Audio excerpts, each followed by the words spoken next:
Aya bas. Mu weekend nga basobola okubatenga etambula twabaddemu na award bazita High People Music Awards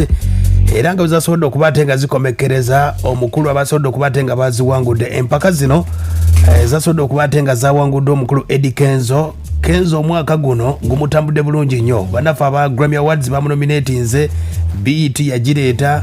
mu nsonga ezo kati award zino zabadde Kampala Sena Hotel kunaku lwabadde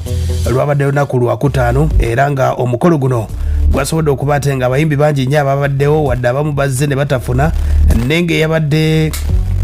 yabasobodde okubatenga yavudde mu State House omukulu bamuyita Engineer David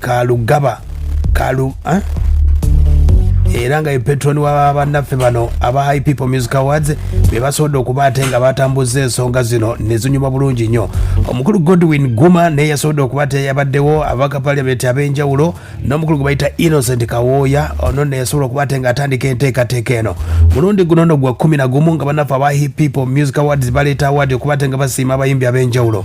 era ng'ekiro bwe kyatambula abayimbi kwaliko Kenneth Mugabi yasobola okubatenga ayimba waliwo omuyimbi okuva e Zambia bamuyita Roberto waliwo omuyimbi bamuyita Eri Bulamu waliwo gwe bayita Zulanda Nava Gray Wike Benda Winnie Nwaji Fik for Maker Baby Cool n'abayimbi abalala basobola okubatenga baaliwo ne basobola okubatenga basanyusa abayimbi era award nga basobola okubatenga ziweebwa ku bayimbi basobola okubatenga bakikubye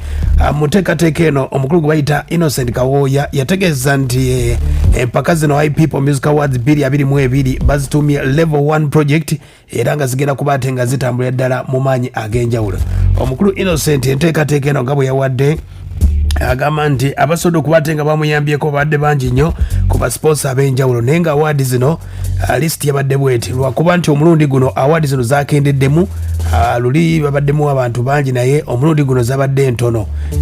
bawadde ebirabo youth leadership empowerment oba omuvubuka asobodde okubatenga ayambe ku bavubuka banne okweyumusa bamuyita Chris Jones ka buwembe ono meya w'Eluwero Town Council era nga muyimbi nti akoze kyamaanyi nnyo okubatenga ayamba ku bavubuka okwesula mirimo gyabwe waliwo best regional song olusinze oluyimba bayita Yine Iro Professor Maros atenga best East African super hit nkwata bulungi Bairamos Shiba Kalungi East Africa super video akayimba bakaita Oka Double Platinum Nemboso breakthrough artist bamita Pinky yakubye atenga most viral song tusimbu the gravity omutuju Africa best act baba kaita Calm Down Rema atenga video of the year Kabisika ndagala song of the year Maje wa Zawi Fik for Maker atenga Africa's #1 omuyimbi asinga mu Africa Burna Boy atenga digital music queen of the year Winnie Nwaji atenga artist of the year Dirisa Musuza Kenzo yasobodde okubatenga yetise omuyimbi asingire ddala mu ggwanga Uganda mu mpaka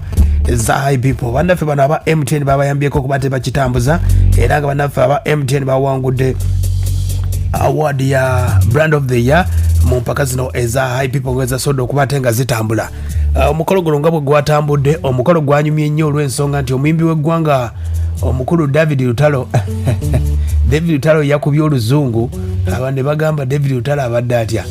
nkutegeeza yafunye award eya video eyasinze gye bayita Kabisika ndagala award byabadde bwe biti wulira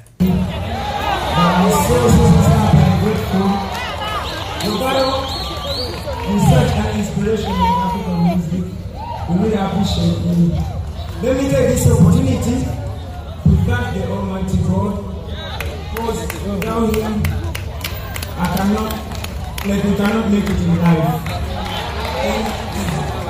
let me still take this opportunity to thank you, our fans, the music fans. We cannot make it without you. We really appreciate it. Thank you so much. High People Music Award. Thank you so much, because I call you a booster.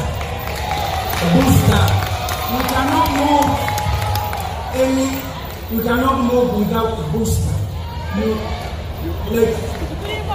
We are so